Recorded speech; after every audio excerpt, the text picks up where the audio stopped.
ಇದನ್ನು ಮಾಡಿರಿಪ್ಪ ಅಂತೇಳಿ ಲೆಟ್ರ್ ಕಳಿಸಿದ್ದಾರೆ. ಆ ಲೆಟ್ರ್ ಪ್ರದರ್ಶನ ಮಾಡ್ತಿದ್ದಾರೆ.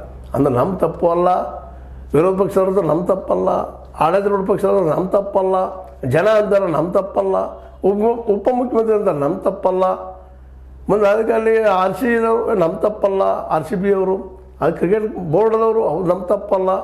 ಅವ್ರು ಯಾರು ತಪ್ಪಿದ್ದು? ಹೋಗಿ ಬಿದ್ದು ಸತ್ತ ನಾವೇ ಸಾಹಿತ್ಯ ಪಾದ ಬಂದಿದ್ದು ಜನರದ ಅನ್ನೋದು ಇವತ್ತು ದೊಡ್ಡ ಪ್ರಶ್ನೆ ಆಗ್ಯದ.